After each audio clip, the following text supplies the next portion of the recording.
tonight we're featuring Keith Byler. He has been a game master for 30 years, and I'm going to let him explain to you what a game master is. And Keith is one of the few people I know who can claim that his parents, his grandparents, and his great-grandparents were all from Allen, Texas, as he's from Allen, Texas. And Keith, thank you for joining us tonight. Thank you.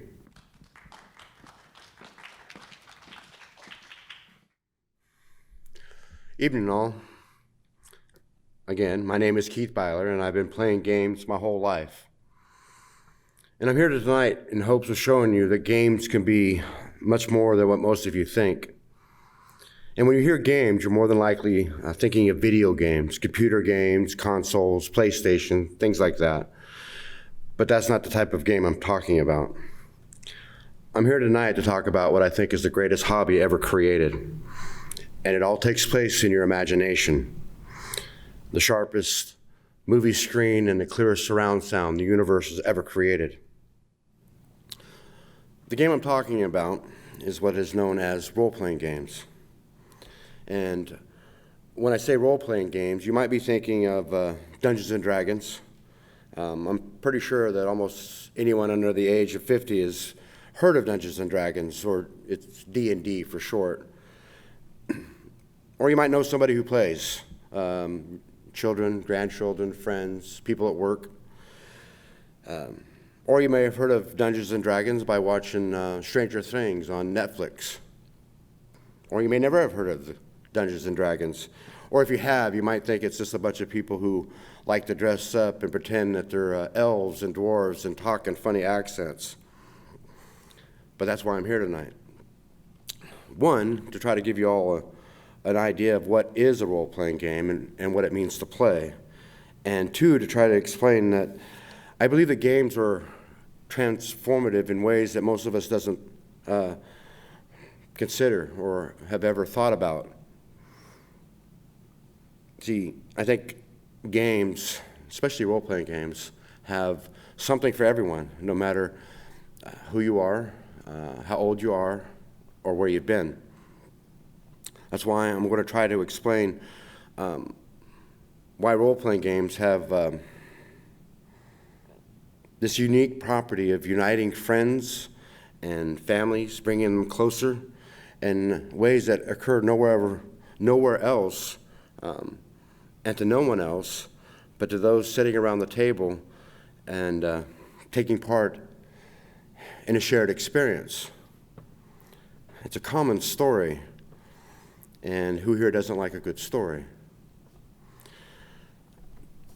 Now, when I bring up role-playing games and I try to explain it to those who are unfamiliar with it, the usual response I get is, oh, I don't have an imagination for that. I wouldn't know what to do. I wouldn't be very good at it.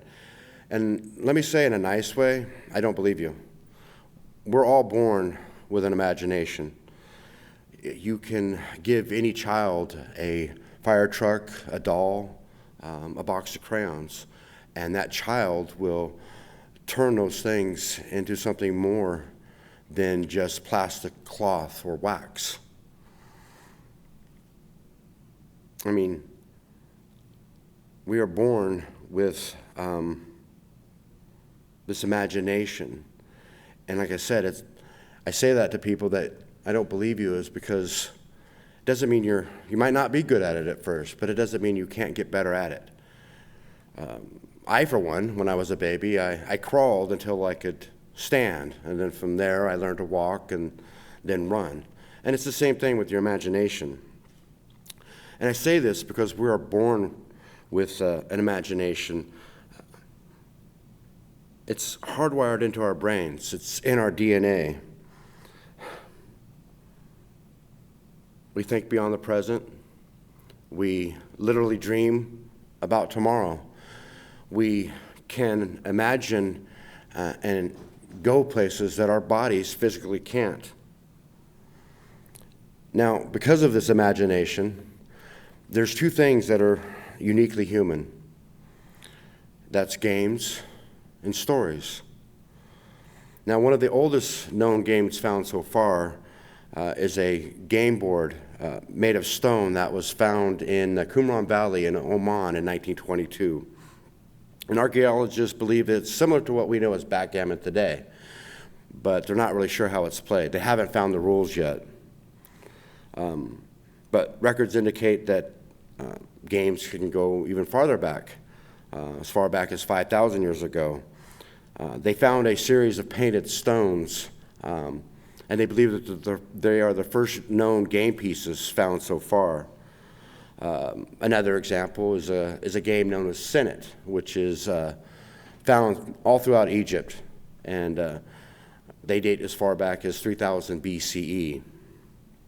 See, the Babylonians, the Greeks, the Romans, Europe, the Americas, in Asia, in Africa, in India, every culture, every continent, every civilization has had their games to play. Now, something that goes further back than games are stories and our need for them. Myths, religions, superstitions, folk tales, whatever you want to call them, they're as old as humankind itself. See, I say that is because as soon as humans learned to communicate with each other, we began to tell stories to one another. We painted on the cave walls. We sat around the campfire and looked up at the stars and named them and made stories about them. We even made little marks and pieces of wet clay.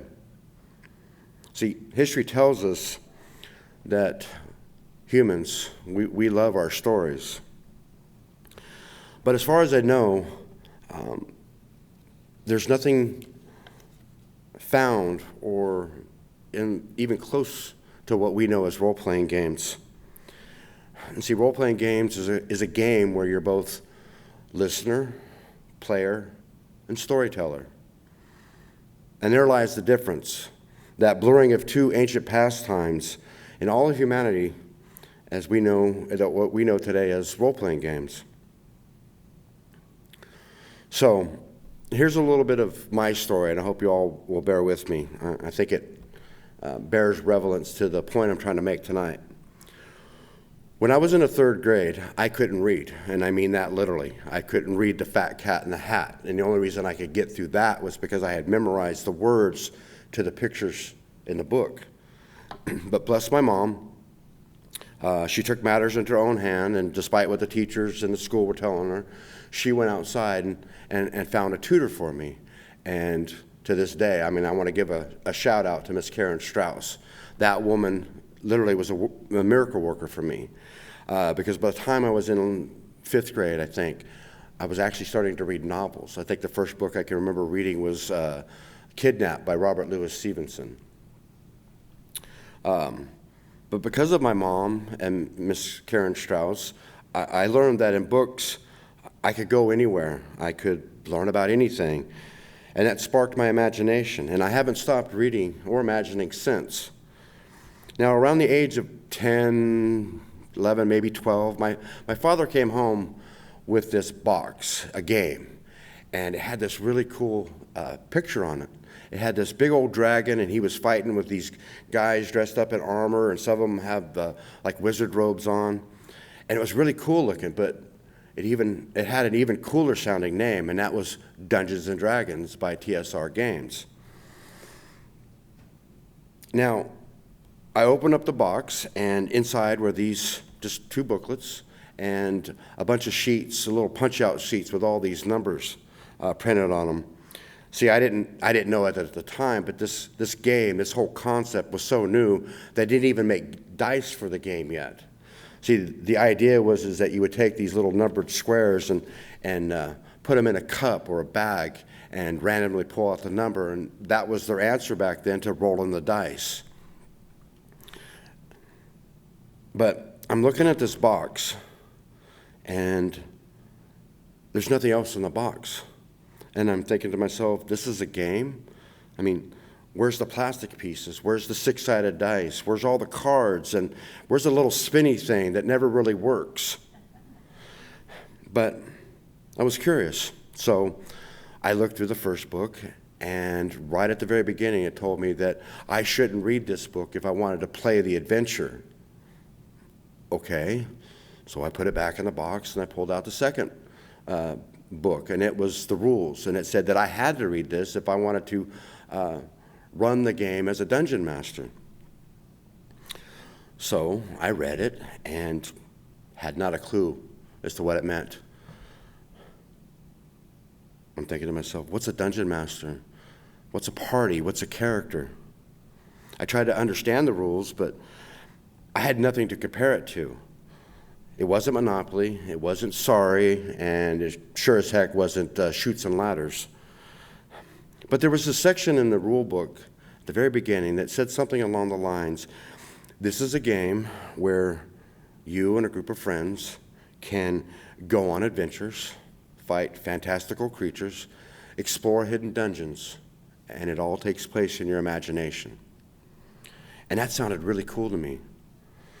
I had just read The Hobbit that summer, and it had become my favorite book, still is. And here in this book, in this box, this game was telling me that, like Bilbo, I could go on adventures. I could fight dragons. I could meet elves and dwarves. And it sounded really cool to me. But I had no idea, as I said, how to play this game. I literally had never seen anything like it. So I put all the stuff back in the box, and put it in my closet, and kind of forgot about it. But the following summer, my mom and dad had taken me to one of my favorite stores when I was a kid, and it was this little hole-in-the-wall shop in downtown Upland, California. We lived there for a while, and it had this, it was just great for me. It was called Magic Door Books and Comics. And like I said, I learned to read and loved to read and, collect the comic books, all that nerd stuff back then. But on that day, they had a representative from TSR, and he was running a demonstration game of Dungeons and Dragons. And the guy that was running it asked me if I wanted to play. And I was like, yeah, I wanted to find out what this was like. So I sat down, and at this table, there was 5 or 6 other people. A few of them were about my age. The rest of them were like these really old people, like in their 20s. But I didn't know anything about it. But I learned very quickly that it didn't matter that I didn't know how to play, that it didn't matter that I didn't have a clue, a character sheet, or dice to my name. I sat and listened to them talk all this, jargon, like roll to hit, how much damage did you do, your magic user wants to cast what spell, did you make your saving throw? And I didn't understand it at first. I had no idea what all this esoteric jargon meant. But what I did learn, what did matter, what I was being taught to do was to have an adventure. See, I was exploring a dungeon and opening doors and running for my life with all these people sitting around the table using nothing but some paper, some pencils, and some dice, and our imagination. And it was fantastic. And my parents, after about an hour, milled around the store, then came up and asked me if I was ready to go. I told them, no, not yet, because we were in the middle of this big fight. So they left. They walked around the downtown section, went into some of the other antique stores and stuff like that, came back about an hour or so later to see me still sitting at that table. And they asked me if I was ready to go now, and I said no. How much longer, they asked me. And see, I didn't know how to answer that. So I tried to explain to them that one of our party had died, and right now we were running for our lives from all these orcs that were chasing us. One of them had this sword that had burst into flames, and it was really bad for us. But then we decided to stop and turn and face these orcs, and we managed to defeat a few of them, and now we were going back to where the one guy had died, and I was hurt, but I wasn't dead yet. See, at 11 years old, I didn't have the words to explain it to him, what was happening, what it was like. Now, I really don't remember what my mom and dad's facial expression might have been, but I'm pretty sure I know what they were thinking. What the heck is my child talking about? But my mom and dad let me stay, and they went on and had lunch and came back a few hours later to find me still sitting at the table, having a blast. Now, the day did finally end when the store had to close. So as we were driving home, my mom and dad had asked me if I had fun. Yeah, I did. Well, did you win the game? And that shocked me. No, there's no winning to this game, I tried to explain to him. It's not that type of game. I tried to explain to him that our party had found this room, and we were going to hide out in there for the night and heal up, and we had decided how to barricade the door in case these orcs, these creatures were going to come and find us during the middle of the night, and we were going to be all rested up. So next week, when we picked up the game, we'd be ready to go back out and explore the dungeon some more. And they just looked at me like, next week? And I just nodded. I didn't know what to say, but I was hooked. I wanted to find out what happened next, and I wanted to be part of it. So when I got home, I dug out that box called Dungeons & Dragons and began to read the rules again. But this time I started to have an idea what it meant. Even though I really couldn't explain it to my mom and dad, what it had been like to sit at that table, to roll the dice, to discover a secret door, or to survive a battle against a bunch of bloodthirsty orcs. And I still find it hard to explain it to people when I talk about role-playing games. How do you explain the color red to somebody who can't see colors? How do you explain what it's like to fly if somebody's never seen a plane? How do you explain a game that takes place in your imagination? And after all these years, I still find it kind of hard to explain to people who haven't played what it's like, what it means, that undefinable feeling you get when you sit down at the table and role play. But hopefully I want to try to do that here tonight. Role-playing games, in short, is a storytelling game, or a movie, if you want to think of it that way. But instead of experiencing the story or the movie as a bystander or as an audience member, you are the character in that movie, in that story. Instead of sitting around the table waiting for some corporation or video screen to come up with a story and adventure for you, you do it. You and your friends do that, using your imagination. And you get to be the center of the story. And you get to tell the story the way you and your friends want to.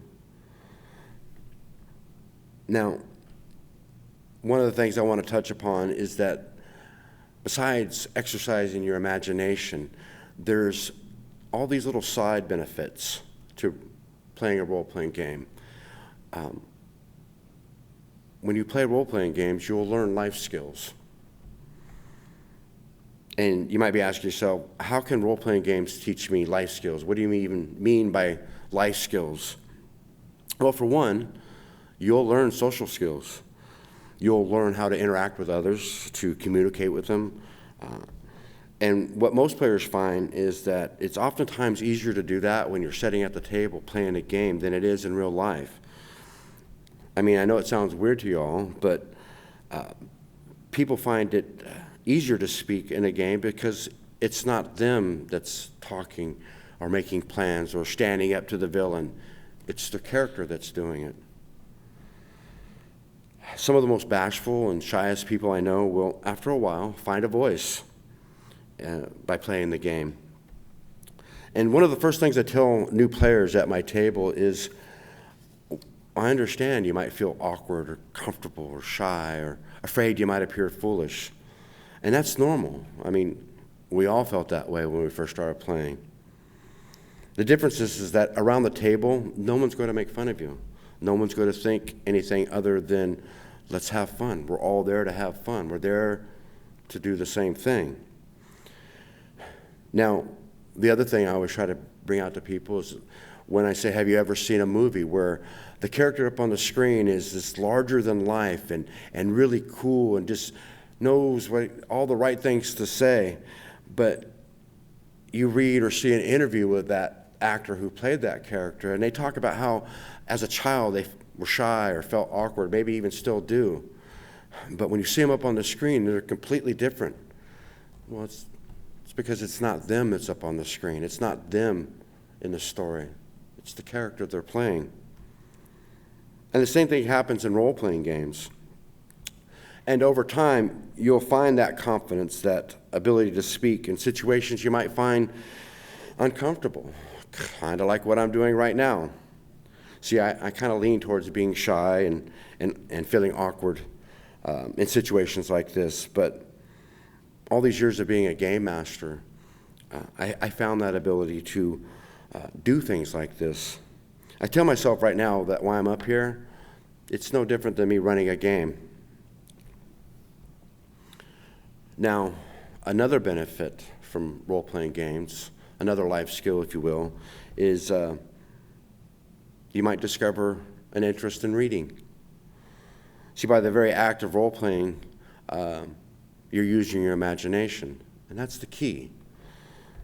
And when you can learn to use your imagination, when you can learn to imagine places, people, situations, anything, then when you read a story and use that same imagination that you kind of developed and grown as you role play, well, then reading the story becomes more interesting, more enriching, because you can imagine being in that character, being in that situation. Then there's this thing that happens that as you start role playing, you'll start using movies and books that you've seen to kind of help fill in the blanks for your character. You start to remember these images and these situations, and you'll start pulling in that and combining it with your imagination to tell your character's part in the adventure.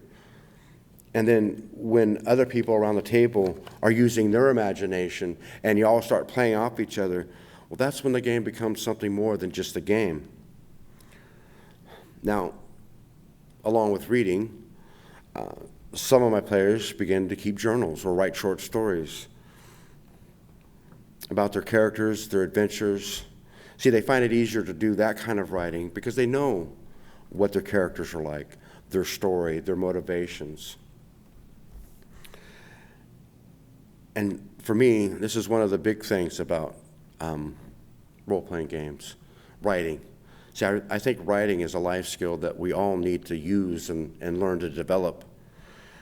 See, writing is learning to express yourself in ways that others can read your page and understand what it is you're trying to say. Writing can help you with organizing your thoughts, your ideas, even your feelings. Now, outside of writing, some people take a different approach. They get more involved in what's called world building. What world building is, it's basically just creating a situation or a setting for your game or any game. And it could be anything. It could be modern, science fiction, fantasy, horror, whatever you like. But these people put so much details into the worlds that they're creating. They come up with politics and geography and myths and histories, even languages. Kind of sounds like Tolkien to me, or maybe Frank Herbert, the author of Dune.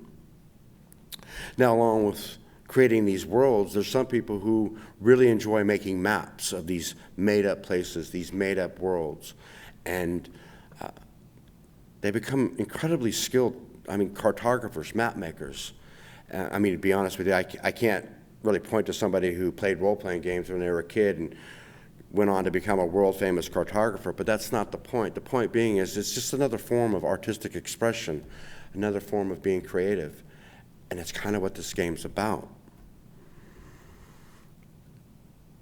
Now, along with that, there's people who get interested in making costumes or props for their characters, and these people are incredibly talented. They go on and make, like I said, the costumes to try to get into their characters. Kind of a side note, that's why I'm trying to get people to understand that role-playing games, besides using your imagination, role-playing games can lead to so many different interests and hobbies and passions. A lot of people find their interests and hobbies and passions by role-playing games.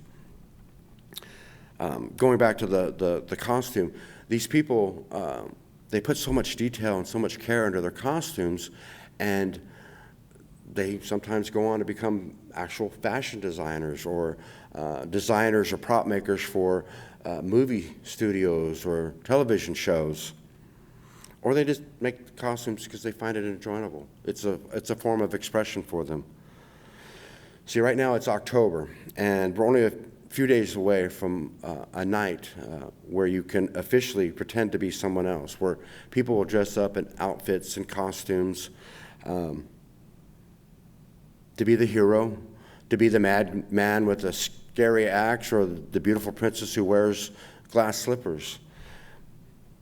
But isn't that a form of role-playing? Isn't that a way of, even for a brief moment, pretending to be someone else, pretending, a different life, a different story?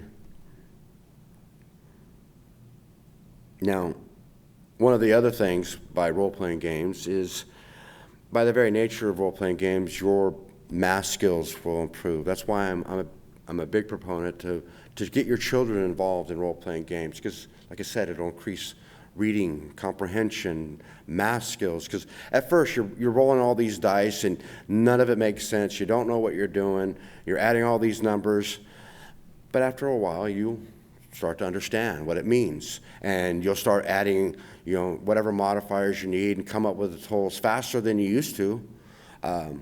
It's not trigonometry, I know that, but I think that learning how to add, subtract, divide, this way is a lot more fun than learning by, if Steve had 8 oranges and ate 3, how many oranges are left?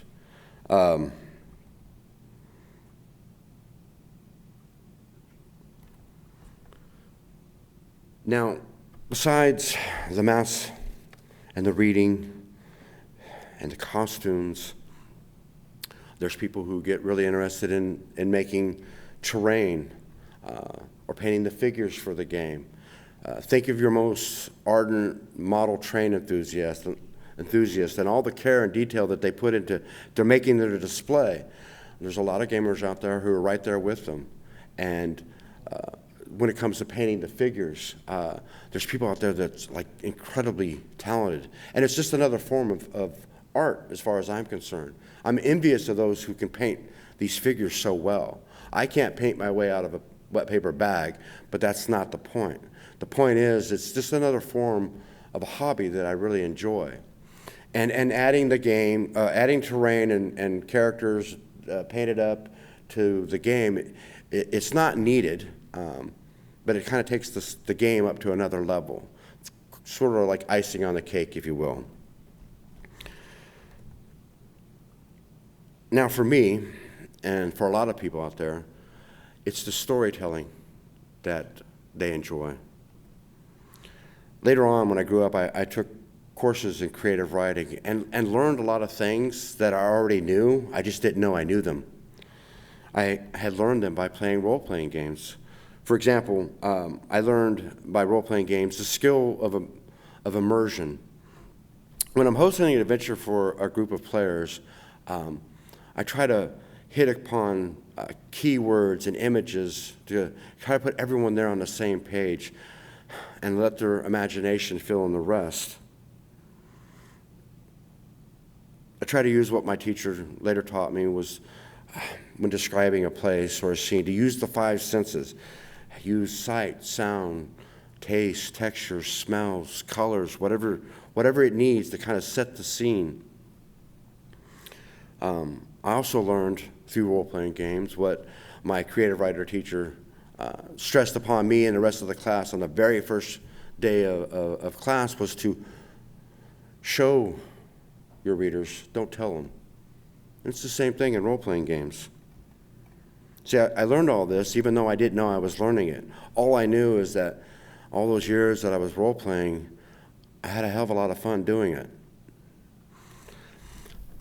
Now, as a game master, by creating adventures to take my players on, I was learning how to be the director, the writer, the producer, the sound guy, the prop guy, the stage guy. That was my job. I run the game. I run the show. But see, here's the thing. As a player, you're also a storyteller. You're also learning to be the writer, the producer, the director, the prop guy. It's just as much as your story as it is mine. Now, a few months ago, I concluded a campaign that I ran for well over 3 years. And we played about 3 times a month, sometimes less, sometimes more.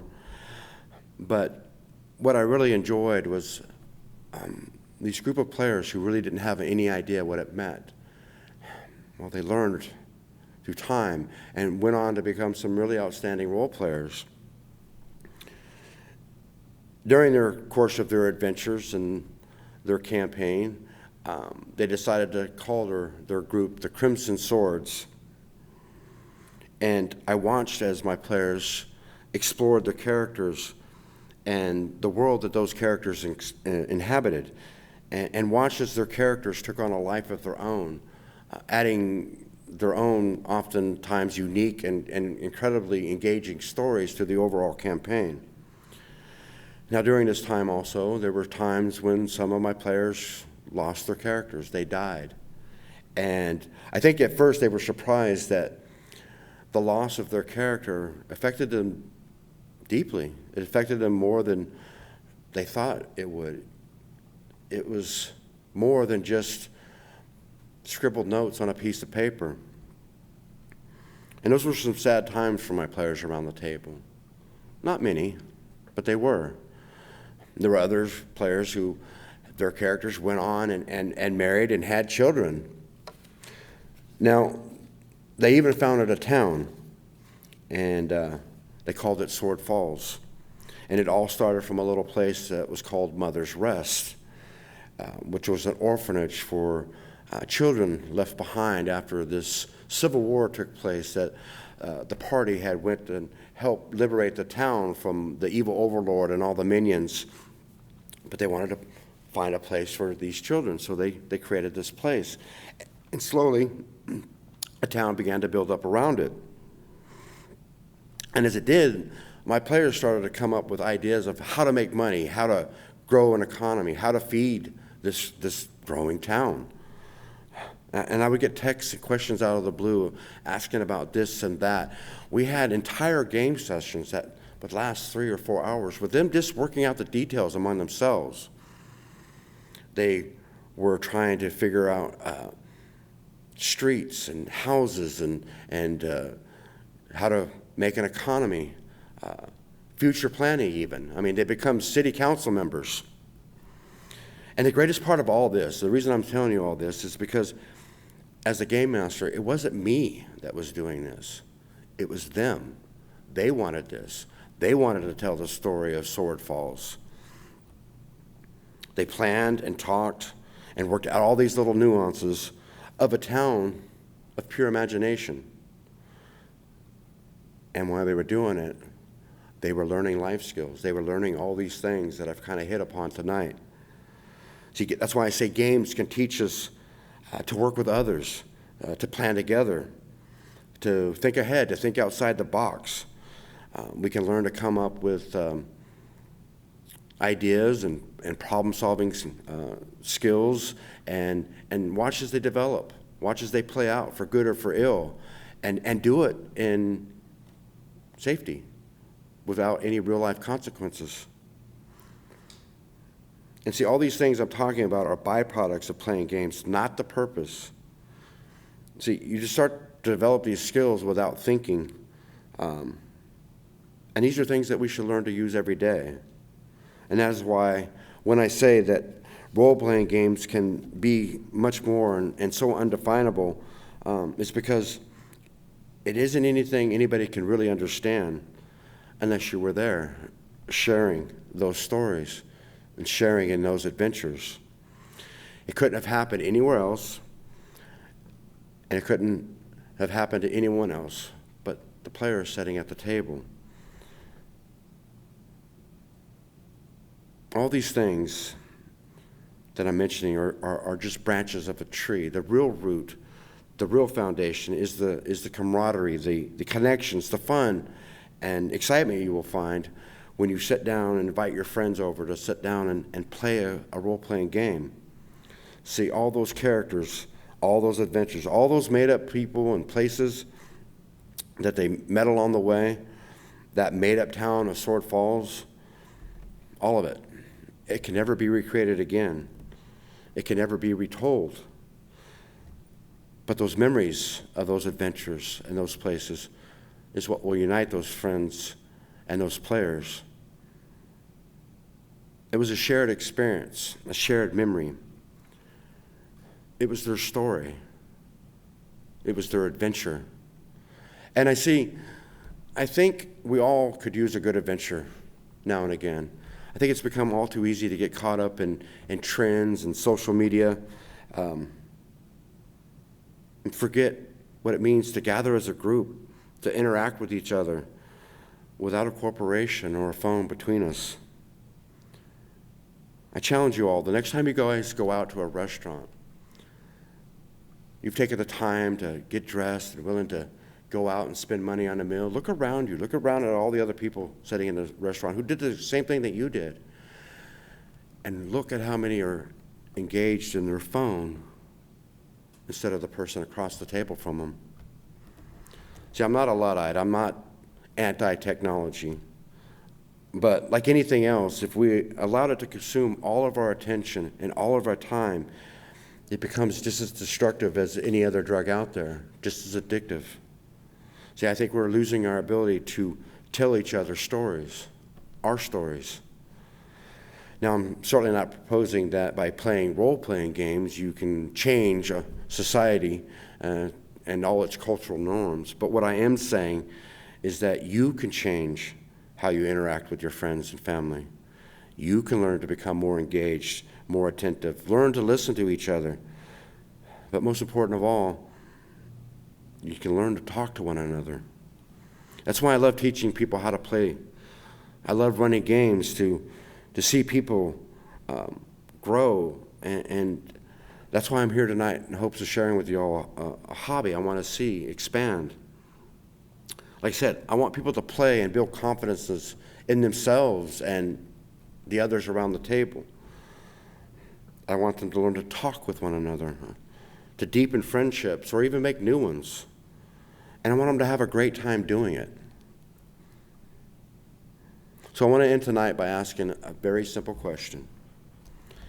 Have you ever wanted to be part of a story, an adventure where you're the hero, where you and your friends are saving the town from a bunch of villains, or maybe a dragon that's going to destroy the town, or maybe play another role-playing game, a different type, where you and your friends break into this government building or corporate building and hack the mainframe computer and expose everybody to the nefarious plans that the corporation has.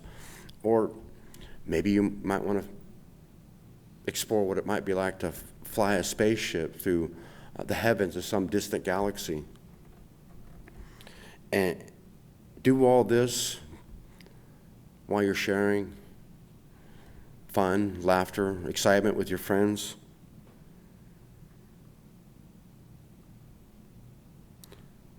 Then I invite you to sit down, sit back, and roll for initiative. Thank you.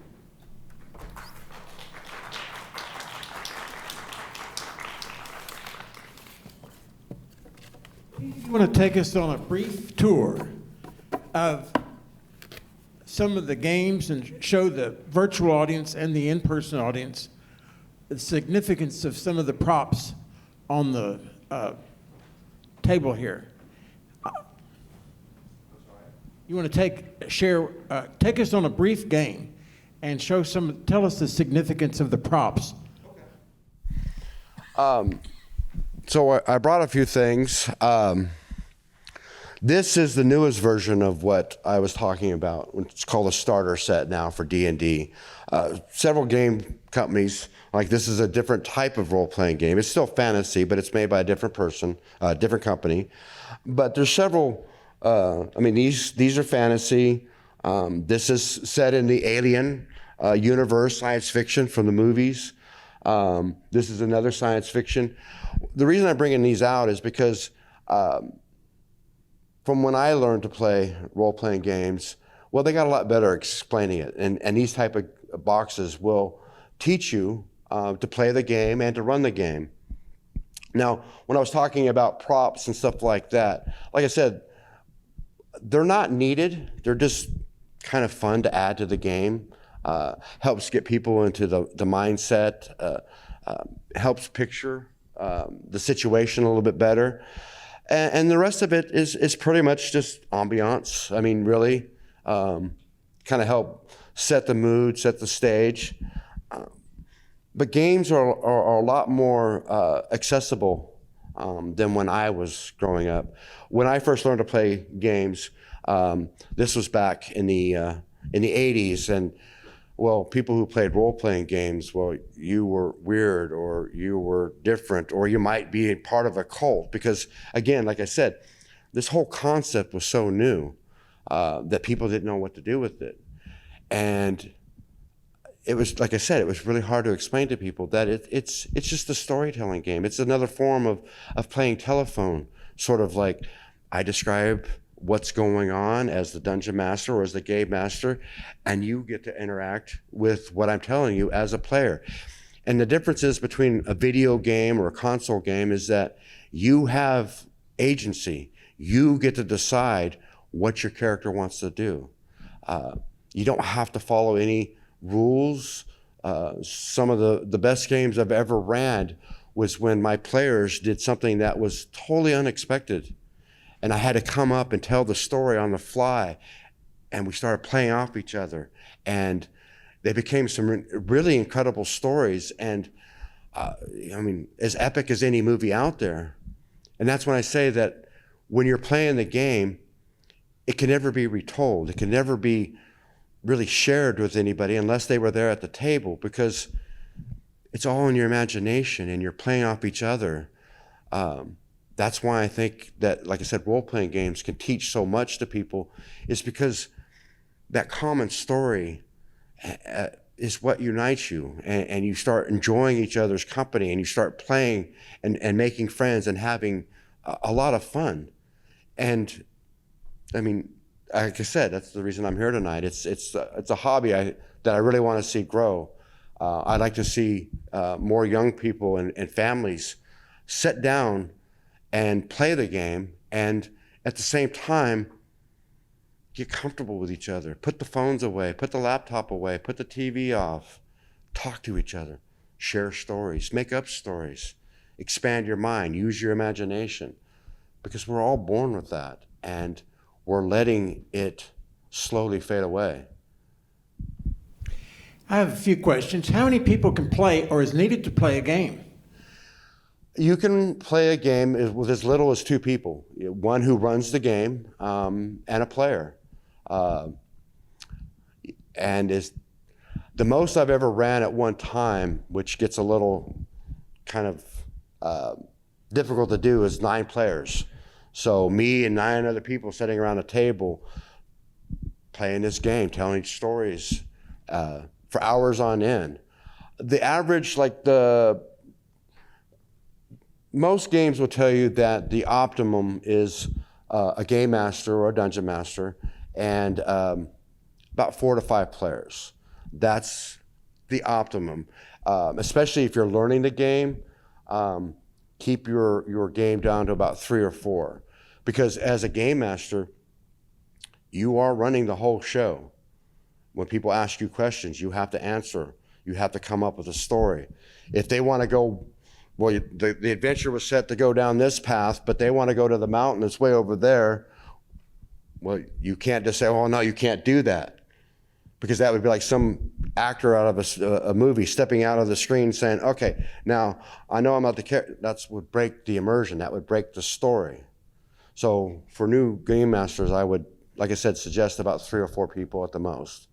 How expensive is it, and how much does it take to get started? How much money does it take to get started? Well, most of the starter sets, I think this is now like $20. This is $30. And really, all you would need is this box set or this box set. I mean, this is the same game, but this is what they call the advanced. So it expands the rules a little bit more. But you could literally, for $20, buy this starter set and play for as long as you want, just using that. If the character dies, does he or she continue playing the game? Yes, just not with that character. How so? Well, if their character dies during the adventure, it all depends on the setting. If it's fantasy, there might be, as a game master, I might on the fly decide, okay, well, your character died, but you get this mysterious vision during the night, a dream to some of the other players where they could go on a quest and find their long lost friend in the afterlife. But not necessarily. Like I said, when my players have their characters die, I have taken the character sheet and they are done, because without that urgency, that risk of losing your character, the game kind of loses its appeal. But if you do lose your character, it's not that hard. We can bring in another character that you get to play at any point. And like I said, in fantasy, it might be where you have a clone setting in some pod on a different planet, or just many different ways. What happens if I can't make a session, or do you have to play in person? If you can't make a session, that's fine. Most times, if a player can't make it, they'll let, hopefully, the game master know that. And usually what I'll do is I'll have one of their friends who's familiar with the character play their character for that game session, or I'll play it at what's called as an NPC, which stands for non-player character. Because that's the one thing as a game master, when I say you're the writer, the actor, producer, so everybody that they meet along the adventure, I have to get into that role. So when they meet the town innkeeper, well, I kind of have to pretend like I'm the innkeeper for a while. If they meet the mayor, then I have to pretend to be the mayor. Now, playing in person and playing online, you can play online. I run a game over the internet. I have players in Pennsylvania, Idaho, California, and here in Texas, I think. And we play every Sunday. And it's okay. I prefer sitting around the table and playing face to face for the very reasons that hopefully I explained tonight. I prefer playing at the table, but you can play online, especially with the computers and the internet now. Any questions from the audience? Okay, hold on. There's some. This gives me my exercise. Could you explain your shirt to us? Could I what? Your shirt. Your Oh, when the DM smiles, it's too late. When you roll, see, there's all these dice. This is why I was saying about with improving your math skills. So you have these dice, and they're what's called a 4-sided dice, a 6-sided dice, an 8-sided dice, a 10-sided, a 12-sided, and a 20-sided. And most of the games take place on the 20-sided die. And the dies number from 1 to 20, which if you break down, each number counts as 5%. So when you're playing the game and you tell me you want to try something, say you want to swing your sword at that orc that's coming at you, okay? Well, you roll a d20. And without getting into too much detail, there's kind of a scale, a number that you would have to roll higher. Now, if you roll what's called a natural 20, which is the top, it only occurs 5% of the time, but as a DM, that's usually bad for my players. So when the shirt says is when the DM smiles, it's already too late. It's because, well, they went to swing at that orc and they missed, but the orc swings back and he hit with a nat 20. So that's usually bad for the players. It's just kind of a joke because the players start to feel after a while that as a game master that that you might be having fun going after them a little bit. And I assure you that's not the case. Sometimes, most times. No, the whole point of the game is that I'm not there to try to end their characters' lives or make it hard for them to achieve any kind of goal. That would be totally opposite of what the game is designed to do. Like I said, you tell me what you want to do, and as a game master, you have to come up with the situation, and that's where the rules come in a little bit. There's like this one. There's a lot of rules in there, which you don't really have to know at first. That's the one thing I always try to stress to people. You really don't have to know the rules. You just have to know the basics and go from there. Anyway, I don't know if I explained that, but that's what the shirt means. I wondered what qualifications, I mean, does it take so many hours to become as you are, or is it a test you have to take? And is there any like national competition where you bring people together and compete? There is no competition, I guess, right? I'm sorry, I didn't hear that last I guess, one. how do you become a game master? Is it hard to become a game master? Yeah, or is there a procedure you have to follow, or you have to be elected, or to become a game master? I mean, you have to have experience, I'm sure. Well, there's an adage that all game masters can be players, but not all players can be game masters. And the reason being is that you want to have the desire to tell the story and have organization and be able to think on the fly, but just like using your imagination. I mean, I remember the first game I ever run as a game master. I mean, it was a disaster. I mean, it was like disjointed. My players confused half the time, but I stuck with it. I wanted to do that. I wanted to tell the story. And like I said about, kind of getting over that feeling of being shy and awkward, I did. It's just like, okay, I want to work at it. And that's where I learned, like I said, how to tell stories, how to write stories. When I went to creative writing classes many years later, I had learned all that. I just didn't know it. So the boxes you have up there are fantasy adventures, it looks like to me. Yeah, this one's And so my question is, do you ever have adventures that are based on actual historical events like the American Revolution, or even an adventure based on a Bible story or something like that? Is that a Yes. thing? There are so many different role-playing games out there for all the different genres that you can think of. Like I said, it could be modern. There's a whole, one of the other most popular role-playing games is based on H.P. Lovecraft's Call of Cthulhu, which is, horror and insanity. You have science fiction. But what do you have for history? Do they have any based on like time in history, the Roman Empire, or? Yes, like I said, there's rule sets out there too that are just called generic rule sets. So they're designed to allow you to take certain aspects of the generic rule system, and this takes a little work on your own. But yes, you could.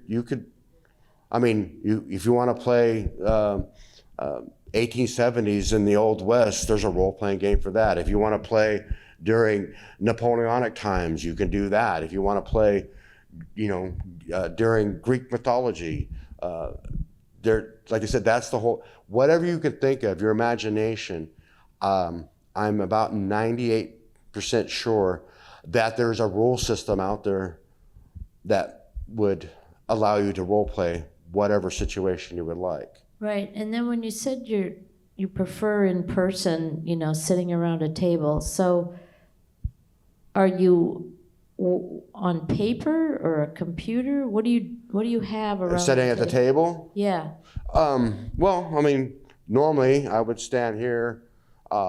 Sometimes you might have two, and the players would just sit around, and I'd stand here, and that would You literally. don't need a computer though.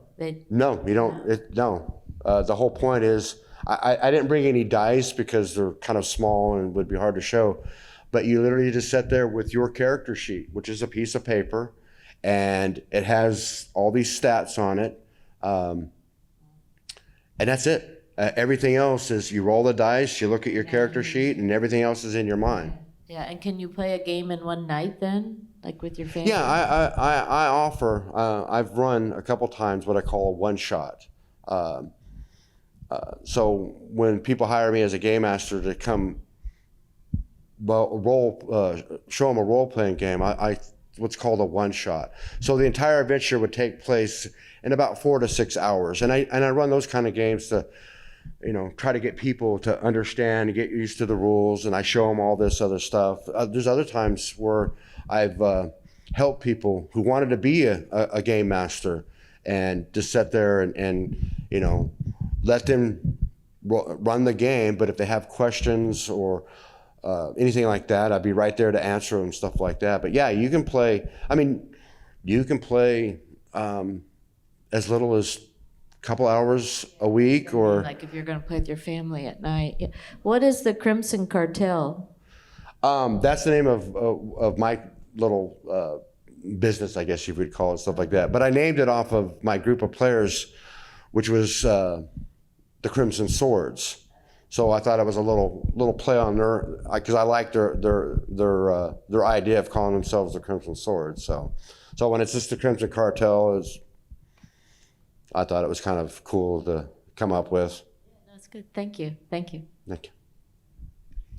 To follow up on this lady's question, she wanted to know if there's a test you had to pass or accreditation, or how does one say, I'm an official game master? Like in certain professions, you have a certification. I lie. I like your answer. No, there's no, there's I don't know how many, you can go on the internet and there's all these YouTube channels that will help new players and new game masters and stuff like that. To be a professional game master, basically is how much passion do you have for it? How much work do you put into it? How much do you want your players to enjoy the game and things like that? But no, there's no school, there's no college that you can get a degree.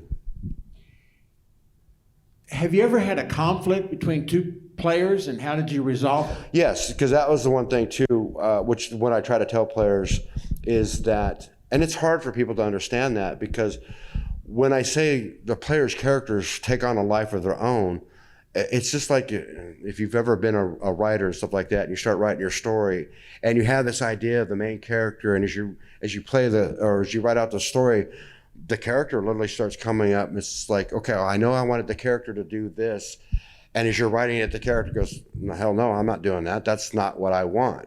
And it happens with players too. So one of the things I try to tell my players is that if your character has a conflict with somebody else in the party, you let the other player know, hey, my character's going to come after you because they're really mad that you did this, and it doesn't mean anything. And I watched them and character just kind of go at each other and stuff like that. And the other players around the table and their characters are trying to break up the fight and stuff like that. I've had them draw swords against each other and actually attack each other. I had one that was kind of on the very first game session, 2 hours into the game, one player, she did something that kind of made the other character mad, and he was going off the what's called the backstory. where that character had been, its motivations.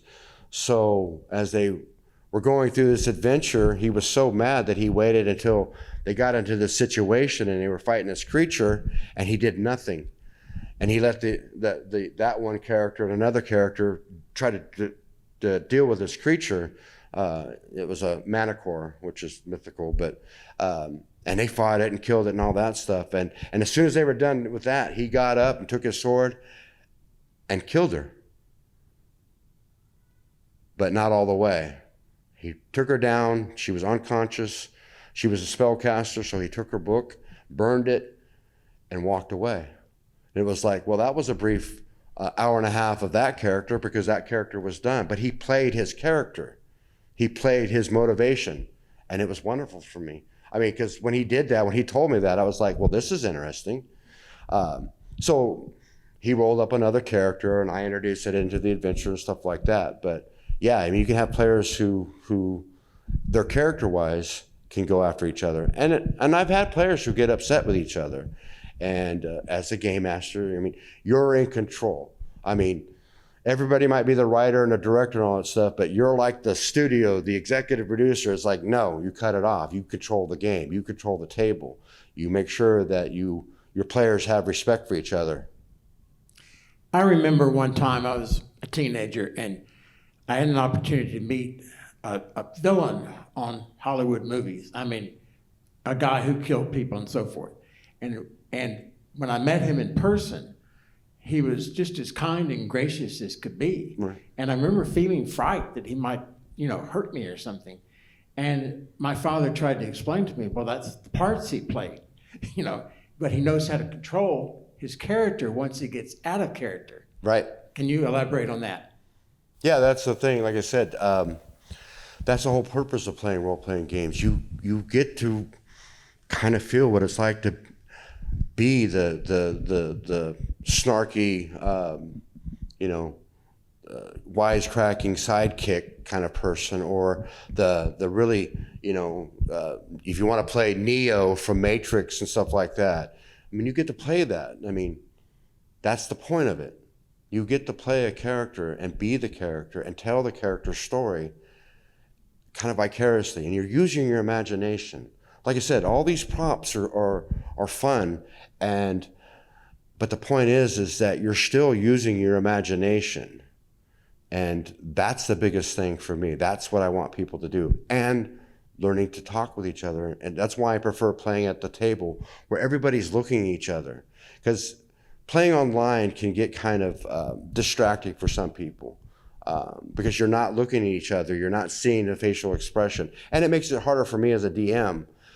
Because I'm no actor by any means, but if I take on a character, an NPC, a non-player character, like I said, the tavern keeper, I change the way they talk. I change the way they kind of act. I try to make that NPC character distinct for them. And my players have gotten just as upset if that NPC has been killed by the evil villain as if it was one of their characters. And that was a motivation for the party to go out, well, we're going to go get this guy and bring him to justice. It's like, well, then if I did that, I did my job. My whole thing is that if you have fun playing the game, great. When you start thinking about your character and the adventure outside of the game, waiting to play the next one, I've done my job. I think we have a question here. Oh, no. At the auction house, if you raise your hand, you get a question. So you just said that you had a group that you ran for 3 years. I can't hear you, huh? You just said you had a group that you ran for 3 years and their stories ended. So what do you do then when your story has ended? Oh, you just start another campaign. You start a whole different adventure. And it may be in the same world that they inhabited before, maybe before the last campaign. Maybe it's 20 years down. Maybe it's the people who created Sword Falls and created the town and had their children that grew up and had children. It might be the great descendants of the characters that played before. Or they might want to take a break from a fantasy game and play a science fiction or a horror game. Like I said, one of the other ones that's really popular is vampires and werewolves, ghost hunters. I mean, like I said, the gamut's out there for whatever you and your players want to kind of explore. And that's the beauty of playing these games is by playing them, you might be, well, I'm not much into science fiction, but I like Star Wars. Well, that's kind of science fiction. And I can run a game that's like Star Wars. I can run Star Wars because there's a game out there that's based in the Star Wars universe. I mean, so when the campaign ends, usually the game master, me, well, I'll take a break and start laying the foundations of the next campaign, and then we'll gather up, we'll all roll up new characters, and we'll start it all over again. But the point being is, it's going to be totally different. It's never going to be the same. I've never ran, even if I ran the same adventure that I created with different groups, it's never the same group. It's never the same adventure because I don't know what the players are going to do. That's what I enjoy. Can a player play a non-playable character? Like an NPC? Well, you're asking a little advanced question there, baby girl. This is my group that I was talking about. They're kind of here to help me a little bit. When you say a non-player character, a non-playable character, so what she's talking about is that in certain game situations, like playing Dungeons and Dragons, you say, well, okay, so these are the characters. I want to play a big giant red dragon. You're like, nah, you can't, because that throws the game out. And the whole thing about being a game master too, and the games, we could all be playing the same rule set, Dungeons and Dragons, but my game is going to be different than, say, Tom's game as a game master, because I tailor the game to where I want to run it. I tailor the game to the type of story I want to run. I use what's called homebrew rules. So I might add a tweak to a certain rule or totally ignore it. That's the beauty of being a game master as well. I mean, you can use anything you want or nothing out of the game. And I learned that from the actual creator of Dungeons and Dragons, Gary Gygax. I remember reading, once I got into the game and started understanding it, one of the first things that always stuck with me is that the rules are there for a guideline. You use what you want and ignore the rest. The only difference is as you run the game, as you sit there at the table with your players, you let people know, okay, well, we're not doing that rule set, we're going to do this, and here's my little home tweak, and you pass it out, everybody knows, and that's the loose rule set or the loose guidelines for running the game. But that's why playing in different games with different game master is kind of fun as well. I enjoy it because I like to see how other people run their game, the ideas that they come with and come up with. I'm going to ask one last question, and his father's here, but I need to go get him. Guys, I want to introduce him. Well, you know he won't be able to hear you, Tom. Right. I didn't want to say it, but you did. How do people get in touch with you if they want you as a game master? And I'm going to go get you. Or if they have questions, yeah, I'm always happy to answer questions. They can go to, they can send me an email through Crimson Cartel at Yahoo. They can text me. They can go and visit I got a website that kind of explains a little bit, which is thecrimsoncartel.com. But yeah, I'm happy to answer questions, give advice, try to steer people in the direction that they might want to go if they want to run a game, or if they want to have me come over. When I say I run a business, I'm not charging, I don't charge a lot. Mostly what I charge for is you to pay for my gas to come to your house. This is Ken Byler, his father. Mr. Byler This is the man who started it all. started it all. When I met Keith and saw how creative he was, I realized where he got that gene, his father. And do you care to comment about how you nurtured this creativity? What did you ask me? Say something. Say something. Well, something. But, of course, you know, that's my son. I'm awful proud of him. He's my youngest son.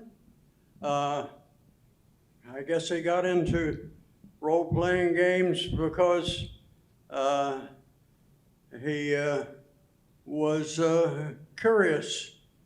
I know we spent a lot of time waiting on him to play those games because sometimes they last a long time. But like I said, he's my youngest son, and I'm very proud of him. Let me tell you one story about Ken. When I first met him, when I would go interview a lot of the early pioneers of Allen, Texas, and their grandchildren, the grandchildren pioneers, they would tell me what I call the generic stories, but they wouldn't tell me the fun stories. He told me the fun stories. And he for many years, wrote a column in the Allen American, and we're hoping you'll get back to that. Any one last questions? Because we got 3 more minutes. Okay, Carla in the back.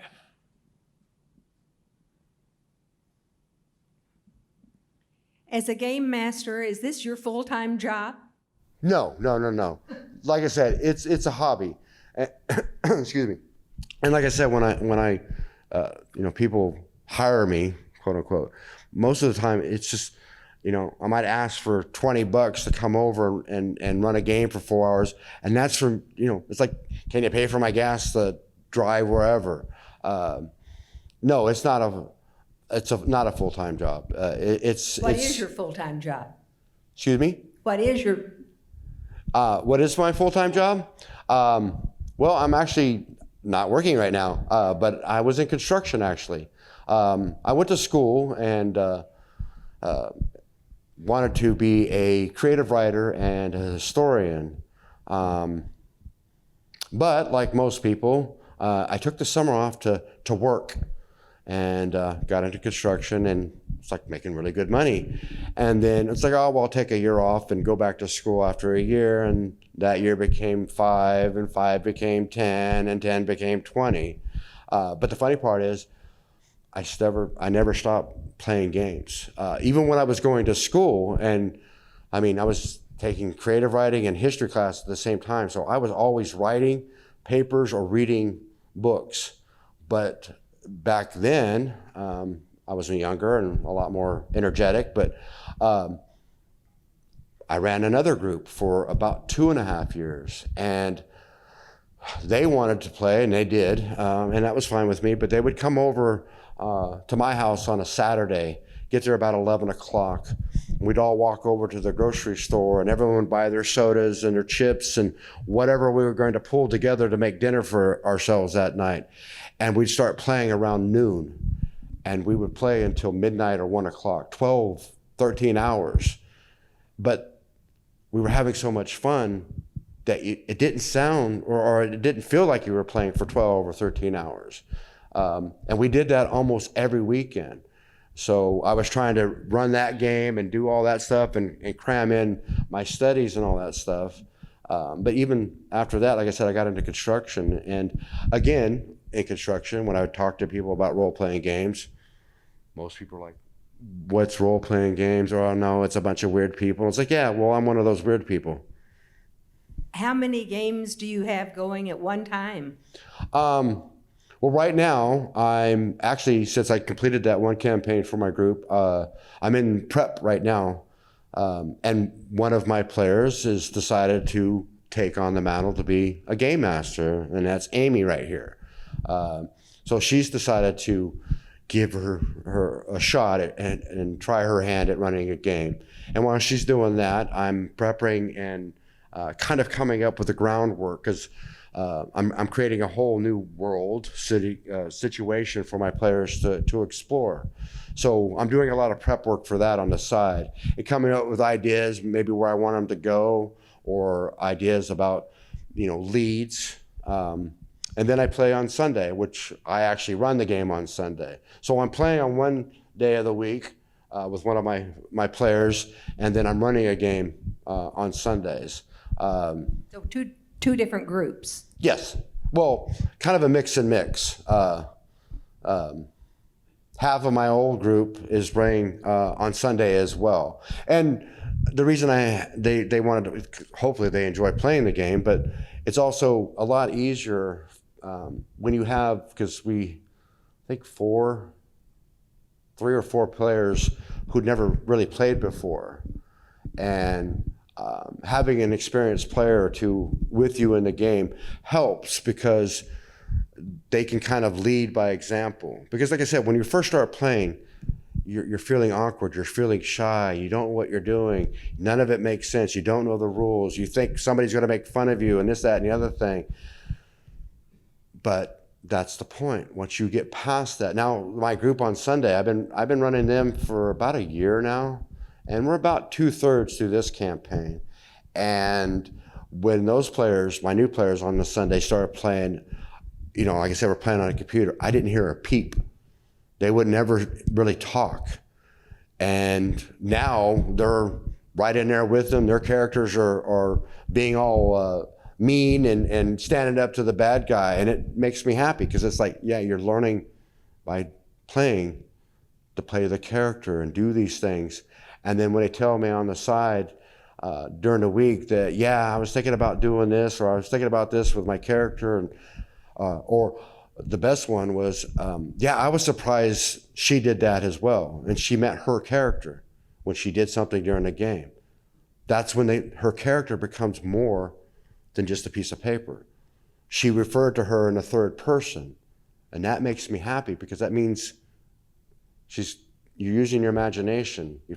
You've used it to the point where that thing, that person, that piece of paper is real to you. You have a picture of what they look like, what they do, what they think, what they act. You have this whole background. You start writing a background about what they did when they were a child, or what they did when they were a child, which is when I got into writing the stories, writing the journals. That's why I say role-playing games, and board games for that matter. I mean, you were asking about the different genres. Now, if you want to get into board games, oh my God, there's so much more board games than when I was a kid, because I'm a board gamer as well. I mean, they cover everything you could possibly think of. And I kind of lost my train of thought, but the point being is that, actually, I forgot what I was. When I was preparing the publicity for this, I Googled how many genres there are. We're in the 4-digit range. Say again? I Googled how many genres there are, and we're talking in the thousands. Yeah. I mean, there's thousands. There's people who will play a mixture. There's a game that's called, which one is it? Cyberpunk. I think it's Cyberpunk. And that's a blend of fantasy and futuristic science fiction. So you have people who are orcs and dwarves and elves, and they're running around shooting lasers at each other. I mean, it's whatever you want to come up with as a story. I'm going to make the last comment here about Keith. He's the only person I know who has a bird. Now, a lot of people have birds in cages in their house, but he has a bird. And if I'm lying, I'm dying.